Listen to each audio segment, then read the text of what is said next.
Today we're going to build a stretchy header in SwiftUI. It's a design you've probably noticed in many iOS apps.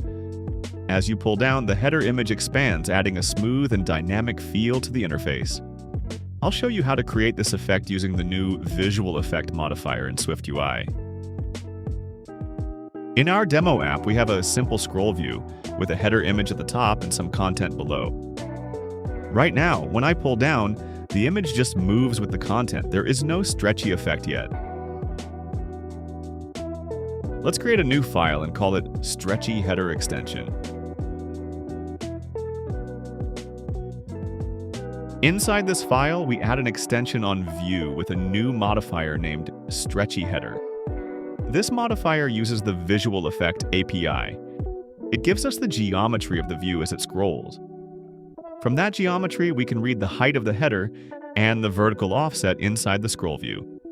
We make sure the offset never goes below 0. Then we calculate a scale factor based on how far the user has pulled down. Finally, we apply a scale effect with the anchor set to the bottom. This makes the header image stretch naturally from the top when the user pulls down. Now let's go back to our content view and apply the new modifier to the image.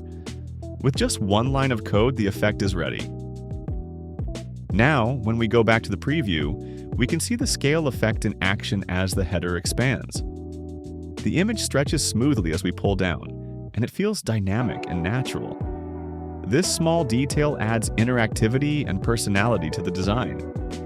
And the best part, it's a clean and reusable solution with only a few lines of code. Thanks for watching. Make sure to like the video and subscribe for more Swift and SwiftUI tutorials. You'll find links in the description below, including the full project code on GitHub. See you next time.